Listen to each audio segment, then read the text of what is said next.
반갑습니다. 수요 상영회를 시작합니다. 오늘부터는 이제 민수기 말씀을 함께 보겠습니다. 지난주까지 레위기를 저희가 살펴보았고요. 이제 모세 오경 중에 네 번째 책에 해당되는 민수기 말씀을 함께 보시겠습니다. 오늘은 민수기 1장에서 10장까지의 말씀을 바탕으로 해서 그 1차 인구 조사에 대한 내용으로 여러분과 함께 이야기 나누도록 하겠습니다. 오늘 주제 성구가 되는 민수기 1장 1절에서 4절 그리고 44절에서 46절까지 말씀을 함께 읽어 보겠습니다. 이스라엘 자손이 애굽 땅에서 나온 후 둘째 해 둘째 달 첫째 날에 여호와께서 시내 광야 회막에서 모세에게 말씀하여 이르시되 너희는 이스라엘 자손의 모든 회 중 각 남자의 수를 그들의 종족과 조상의 가문에 따라 그 명수대로 계수할지니 이스라엘 중 20세 이상으로 싸움에 나갈 만한 모든 자를 너와 아론은 진영별로 계수하되 각 지파의 각 조상의 가문의 우두머리 한 사람씩을 너희와 함께 하게 하라. 이 계수함을 받은 자는 모세와 아론과 각기 이스라엘 조상의 가문을 대표한 12지휘관이 계수하였더라. 이같이 이스라엘 자손이 그 조상의 가문을 따라 20세 이상으로 싸움에 나갈 만한 이스라엘 자손이 다 계수되었으니 계수된 자의 총계는 60만 3,550명이었더라. 먼저는 그 민수기 전체에 대한 그 개요의 말씀을 좀 드리겠습니다. 민수기는 그 이제 전체적인 내용은 이스라엘 백성들이 시내산을 떠나서 모압 평지에 이르기까지의 여정을 그리고 있습니다. 이 책의 원 제목은 그 베미드바르라고 하는 말인데 그 광야에서라고 하는 뜻입니다. 이것을 이제 70인역 그러니까 이제 헬라어로 번역한 이제 성경에서는 그 숫자들이라고 하는 뜻을 가지고 있는 그 아리트모이로 이렇게 번역을 했습니다. 그 우리말의 민수기는 그 백성들의 숫자를 세다라고 하는 뜻을 담고 있는데요. 왜냐하면 이제 그 민수기의 그 대표적으로 그 내용 중에 그 두 번에 걸쳐서 그 백성들의 인구의 숫자를 계수하는 그런 일이 중심적으로 다루어지고 있기 때문입니다. 모세 오경 가운데 출애굽기는 그 이스라엘 민족이 이제 바로와의 대결을 끝내고 난 것부터 시작을 해서 이제 출애굽을 해서 시내산까지 그러니까 이제 모세가 하나님으로부터 10계명의 돌판을 받는 율법을 받게 되어지는 그때까지의 기록을 담고 있고 이어지는 레위기에서는 바로 이 시내산에서 1년 가까이 1년을 머무르면서 받은 그 율법의 구체적인 내용들 여러 가지 이제 법률 그 규정들을 담고 있다고 한다면 민수기는 이제 백성들의 그 인구 조사를 기록하고 있음을 볼 수가 있습니다. 그러니까 이제 그 구체적으로는 민수기 12장과 또 26장 즉 이 두 번에 걸친 인구 조사가 중심이 되는 그런 책이라고 볼 수가 있습니다. 전반부에 해당하는 1장에서 25장까지는 출애굽 1세대들의 이야기입니다. 그러니까 출애굽 1세대는 그 애굽에서 종살이의 고난을 경험했던 사람들 그리고 이제 그들이 모세의 인도함을 따라 그리고 또 하나님의 그 인도하심을 따라서 애굽에서 해방되어 가나안을 향해 출정했던 그 사람들이라고 볼 수가 있습니다. 그리고 그들이 그 1세대들이 이제 어떻게 가나안을 준비하며 나아갔는가 그리고 그 광야에서 왜 그들은 실패하였는가 그리고 실패 후에 그들은 다시 그러니까 바로 그 가나안 땅을 지척에 두고 거기에 들어가지 못하고 다시 발길을 돌려서 광야로 향하여서 이 광야에서 어떻게 살다가 죽었는가에 대한 이야기를 담고 있는 책이 바로 이 민수기라고 보시면 좋을 것 같습니다. 1장에서 이제 10장까지를 통하여서 저희들이 이제 1차 인구 조사를 살펴보게 될 텐데요. 이 1차 인구 조사는 그 출애굽을 한 지 2년 2월 1일에 시작했다라고 우리가 읽은 이제 본문에서 밝혀주고 있습니다. 인구 조사는 이제 각 지파별로 그 20세 이상의 그 남자의 수를 계수하였다라고 말해주고 있죠. 그렇게 해서 계수된 총 인구 수는 60만 3,550명입니다. 그러니까 이제 여기에는 어린아이 그리고 이제 이 전쟁에 나갈 수 없는 이제 나이 많은 노인들 그리고 그 부녀자들 그리고 레위 지파가 이 인구수에서 제외가 되어져 있습니다. 그러니까 아마 그 총수는 이보다 훨씬 더 실제 인구수는 훨씬 더 많을 것으로 추산이 되어지는데요. 이것이 이제 정확한지의 여부에 대하여서는 뭐 학자들마다 견해가 좀 다르지만 어쨌든 있는 그대로 우리가 생각하여 본다면 상당히 많은 인구가 이동하여서 가는 것을 볼 수가 있습니다. 말씀드렸듯이 그 레위 지파는 이 인구 조사에서 제외가 되었고요. 또 그 전쟁에 나가는 이 군 복무로부터도 레위 지파는 면제가 되었습니다. 그 대신에 그 성막에서 제사를 드리는 일과 그리고 또 성막과 그 안에서 사용되어지는 기구를 운반하고 설치하는 그런 일들을 담당했습니다. 하나님은 그 이스라엘 백성들이 이제 자기 마음대로 머물거나 출발하지 못하도록 하셨어요. 그러니까 그 말하자면 그 유대인들이 이제 이 가나안 땅을 향해서 가는 과정에서 그러니까 그냥 자기 멋대로 이렇게 뭐 누구는 가고 누구는 쉬고 있고 또 누구는 어디에 머무르고 또 누구는 다른 이민족들과 싸우러 가고 뭐 이런 그 중구난방의 어떤 그런 그 모습들을 원하지 않으셨습니다. 그러니까 그 아주 질서 속에서 그 한 민족이 그 공동의 그러니까 일원이라고 하는 그런 의식을 가지고 함께 행동하기를 바라셨다라고 하는 것이죠. 그래서 그 각 지파는 이 성막을 중심으로 해서 동서남북에 각 세 지파씩 진을 치고 머물러야 했습니다. 그리고 이제 구름이 떠오르면 행진을 하고 머물면 멈추었습니다. 그리고 또 행군을 할 때에도 지파별로 순서를 정하여서 그 행진을 하도록 하셨고요.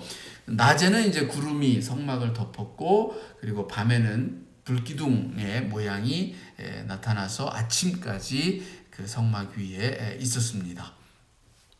행진하기 전에 그 은나팔 2개를 만들게 하셔서 나팔 2개를 동시에 불면 온 회중이 성막 앞으로 모이도록 하였고 그러니까 하나만 불면 이 천부장의 지휘관들이 모이도록 하였습니다. 그리고 이제 전체가 행진을 할 때는 나팔을 크게 계속하여서 불도록 그렇게 명하여서 그 이제 어떤 위급 시에 이렇게 일사불란하게 어떤 일들에 대처할 수 있도록 그렇게 나름의 신호 체계를 만든 것이라고 볼 수가 있는 것입니다.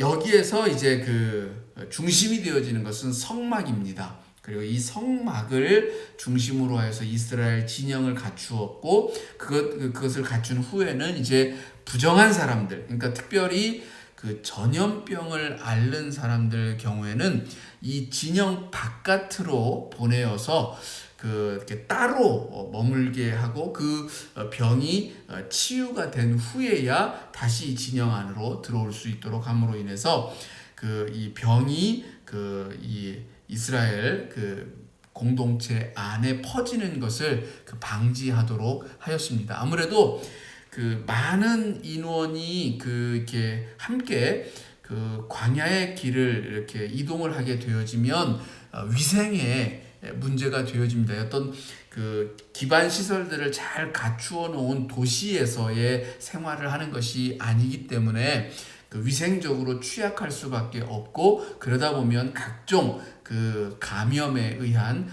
질병들이 생기기 마련이었던 거죠. 그래서 그런 그 질병들이 계속해서 퍼지게 되어지면 아무래도 공동체의 그런 힘들을 좀 이렇게 약화시킬 우려가 있었기 때문에 아마 방지 차원에서 그렇게 하도록 하셨던 것입니다.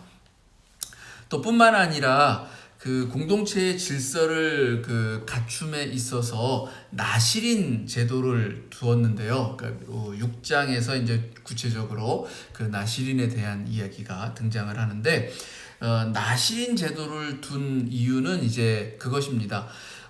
이스라엘 백성들로 하여금 이렇게 보고 또 모범으로 삼아서 따를 수 있도록 하는 어떤 대상들을 구체적으로 세워둠으로 인하여서 도덕적으로나 또 그 하나님의 백성으로서 갖추어야 할 어떤 거룩성에 있어서 하나의 표본으로서 따라야 할 어떤 그런 모범으로서 제시하게끔 하였다라는 것이죠.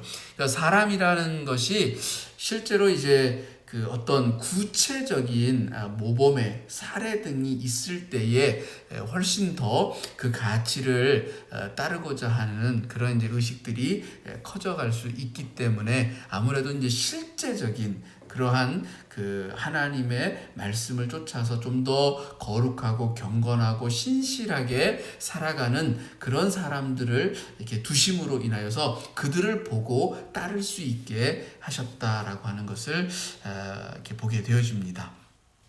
또 이 광야로 출발하기 전에는 이 광야에서 이제 하나님을 어떻게 예배할 것이며 또 유월절을 어떻게 지켜야 할지에 대하여서 이렇게 상세하게 가르쳐 주셨습니다. 그러니까 이제 이 인구조사가 출애굽한 지 2년 2월 1일에 이루어졌다라는 것을 여러분 생각하셔야 됩니다. 그러니까 출애굽한 지 얼마 되지 않은 시점이에요. 그리고 이제 가나안 땅을 향해서 이제 나아가기 시작했을 때에 장차 이들이 어떻게 그 생활을 해야 할지에 대한 그런 모습들을 구체적으로 나타내 주고 있는데요. 왜냐하면 그 가나안 땅을 지척에 두고, 그러니까 불과 이제 시내산에서 출발해서 얼마 되지 않아서 가나안 땅을 향해 나아갔지만 결국 실패하죠. 그 정탐꾼을 보내고 그 부정적인 이야기들을 쏟아내면서 실패하고 다시 광야로 이렇게 돌아서게 되어졌을 때에 저들이 그 광야 생활을 통해서 깨닫고 돌아서야 하는 것, 그리고 저들이 변화시켜야 할 것들에 대하여서 이제 다시금 생각해야 했었다라는 거죠. 그리고 좀 더 구체적으로 이제 그 광야의 험난한 세월을 살아내야 하는 그런 그 나름의 그 실천 방법들을 강구해야 했고, 또 그것들을 지켜야 할 어떤 규범들이 생겨야 했고, 또 그런 필요성이 있었다라고 볼 수가 있는 것입니다.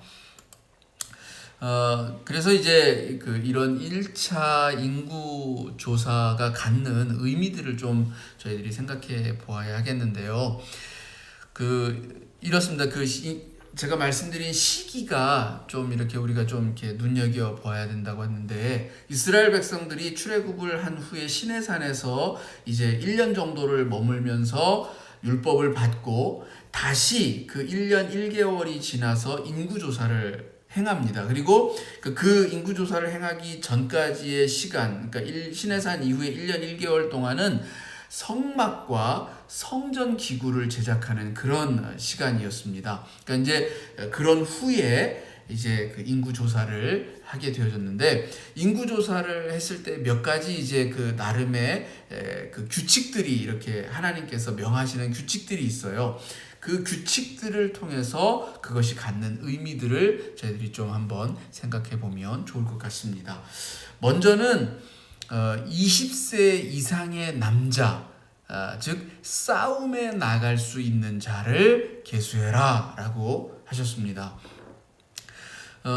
이것은 이제 광야를 거쳐서 가나안 땅으로 들어가는 일은 어떤 의미에서 보면 이미 정착해서 살고 있던 가나안의 그 원주민들, 토착민들과의 갈등이 사실 불가피한 일인 것을 압니다. 우리가 알고 있습니다. 그래서 이 싸움을 대비하는 그 첫째 일은 결국 자신의 실제와 현실을 정확하게 파악하는 일이다라고 할 때에 구체적으로 그 어떤 이들이 또 얼마나 되는 숫자가 싸움에 나갈 수 있는지를 계수하는 것이었다라고 하는 것이죠. 사실 이 인구 이동은 특별히 대규모의 인구 이동은 그 여타 민족들 간의 갈등을 부추기게 됩니다. 역사적으로도 그 수많은 민족의 대이동들이 있었습니다. 특별히 이제 대규모의 그 인구 이동이 촉발한 수많은 전쟁의 그 역사들이 있는데요. 뭐 훈족이나 게르만족이나 혹은 뭐 앵글로색슨족이나 저 위에 뭐 바이킹족들이나 뭐 이런 수많은 그 민족들의 이동이 있을 때마다 결국 그 원래 그 땅에 살고 있었던 사람들과의 갈등이 터져 나오게 되었고 그 참혹한 전쟁들로 이어졌다라는 거죠. 오늘날도 근데 이 문제들을 좀 더 슬기롭게 해결하기 위한 제도가 사실 난민 제도라고 할 수가 있습니다.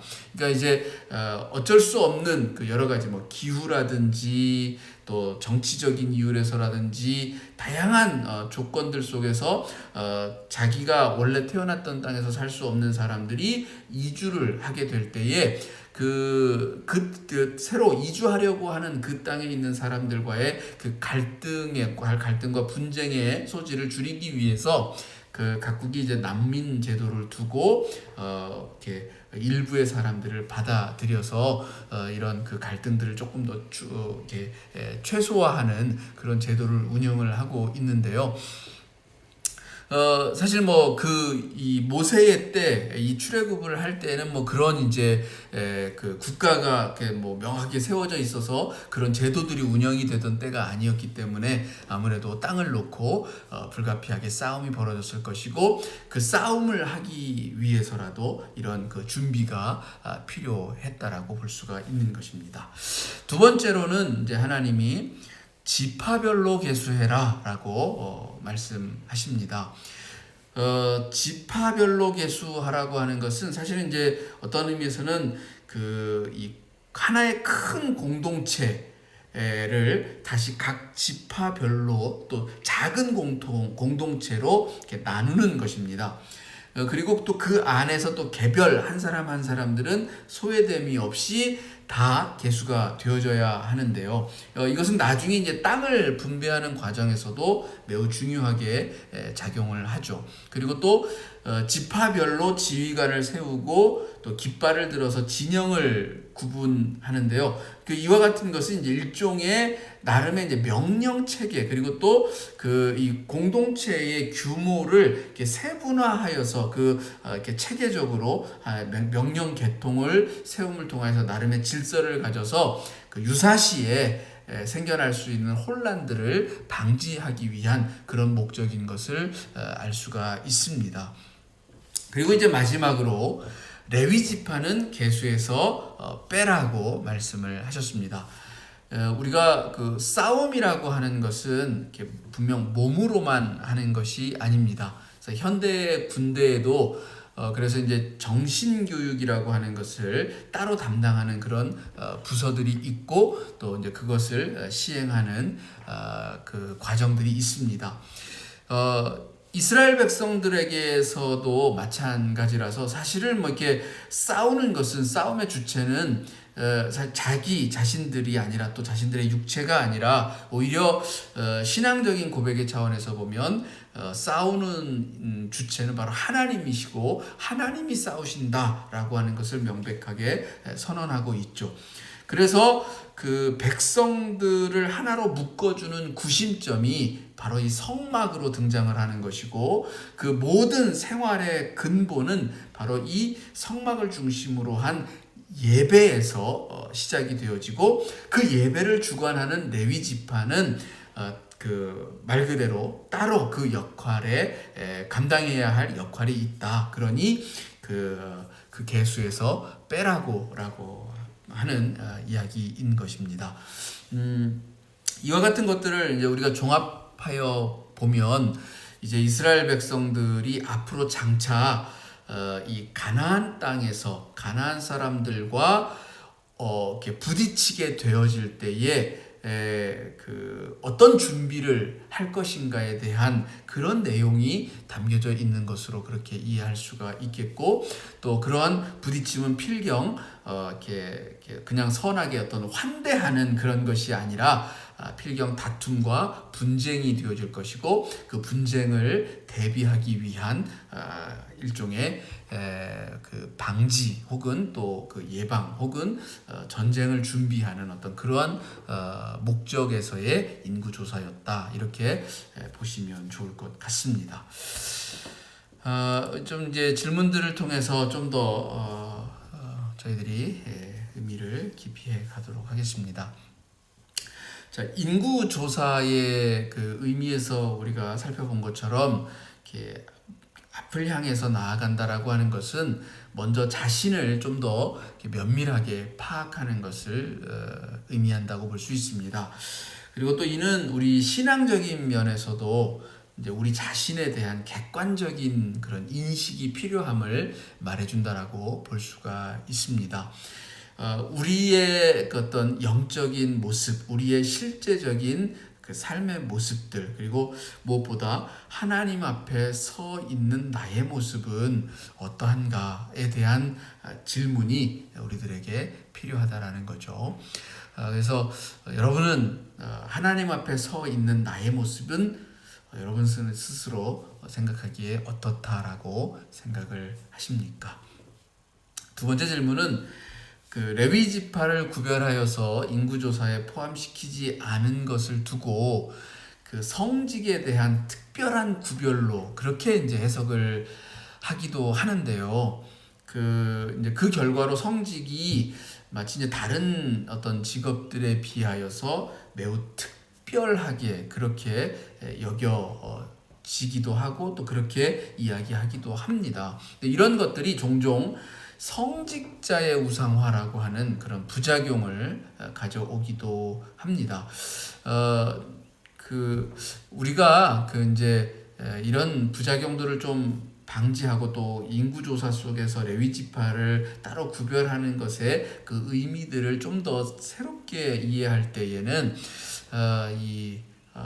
전혀 다른 메시지를 가져올 수 있으리라고 생각이 되어지고, 마찬가지로 제가 말씀드렸듯이 싸움에 나가는 것과 그러니까 몸으로 부딪혀서 싸워야 하는 자들과 그들을 영적으로 또 정신적으로 도와야 할 그런 이들 사이에 어떤 특별한 어떤 이렇게 구별을 이렇게 목적으로 해서 이 말씀을 주신 것은 아니다라는 생각이 되어지고요. 오히려 그것들이 함께 반드시 조화를 이루어야 한다라는 그런 생각이 들기도 합니다.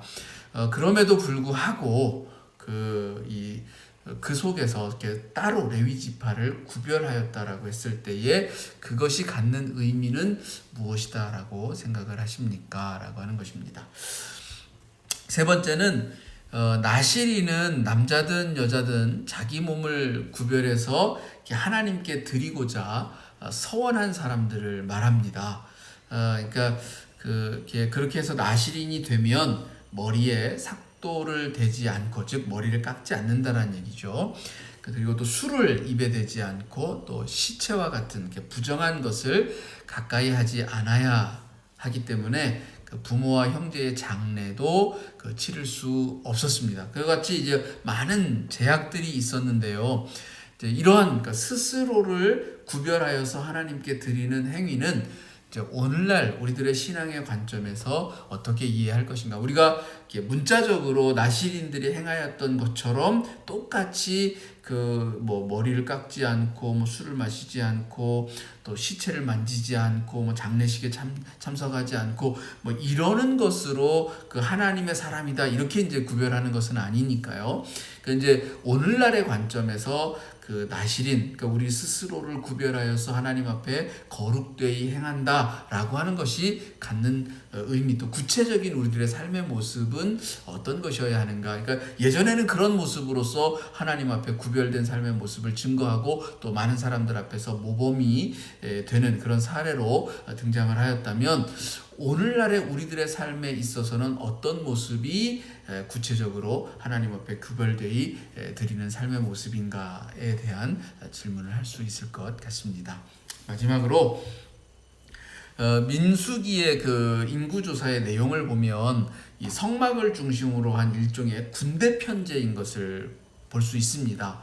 그러니까 영적인 면에서 이것은 광야라고 하는 거친 인생길을 헤쳐갈 때에 잘 훈련된 하나님 나라의 군대의 일원으로 그렇게 성장해가는 과정의 출발처럼 그렇게 보여지기도 합니다. 이 외에도 사실 성경에서는 그 군대와 관련된 용어들이 굉장히 많이 등장을 하고 있고, 이 세상을 이렇게 우리가 살아가는 그 세상을 하나님 나라와 또 우리를 이렇게 걸려 넘어뜨리려고 하는 그 세상 나라의 싸움, 즉 영적 싸움으로 그렇게 묘사하는 경우가 굉장히 많습니다.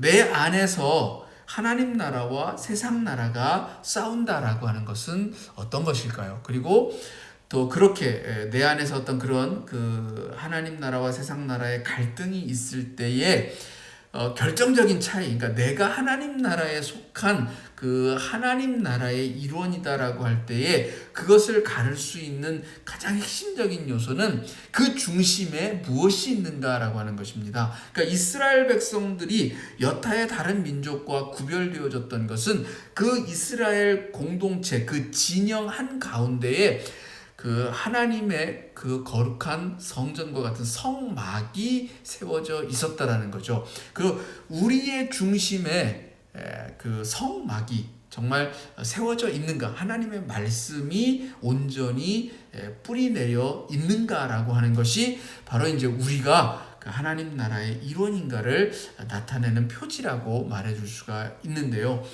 그렇다면 이것이 갖는 의미가 무엇일까? 그리고 또 우리는 우리의 중심에 정말 하나님이 모셔져 있고 하나님의 말씀이 그렇게 모셔져서 우리 속에서 역사하고 있는가에 대한 질문을 해볼 필요가 있겠습니다. 네, 여러분 이제 또 한 주간, 남은 한 주간 또 지내시면서 또 복되게, 또 기쁘게, 또 무엇보다 지금 계속 그 코로나 바이러스 확진자 수가 늘고 있어서 또 이렇게 유념을 하셔야 될 텐데요. 그럼에도 불구하고 위축되지 마시고 또 건강하게 하루하루 잘 지낼 수 있기를 함께 기도하겠습니다. 기도합니다.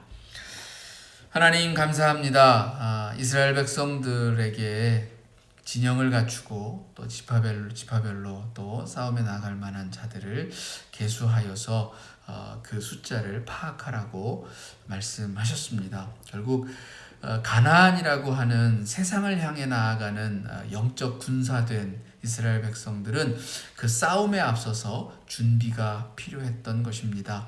오늘 우리는 얼마나 준비하고 있습니까? 영적 싸움을 준비하여서 승리로 이끌 그런 무장의 상태가 얼마나 잘 되어져 있습니까? 사실 우리 속에서는 늘 갈등이 생겨납니다. 싸움이 있습니다. 하나님을 따르는 것과 세상을 따르는 것 사이에서 늘 우리 내면에 싸움이 있습니다. 얼마나 우리는 승리하고 있는지요. 얼마나 우리의 마음속에 하나님이 모셔져 있고 주의 말씀이 모셔져 있음으로 인하여서 승리하는 그런 삶을 살아가고 있는지요. 하나님 기도합니다. 저희 가운데 주의 말씀을 두시옵소서. 그 말씀을 따라서 순종함으로써 이 영적 싸움에서 날마다 승리하는 삶을 살게 하시고, 그로 인하여서 그 승리의 기쁨과 또 하나님 주시는 그 놀라운 은혜 안에서 살아가는 복된 하나님의 자녀들 되게 하옵소서. 예수님의 이름으로 기도드립니다. 아멘. 마칩니다. 감사합니다.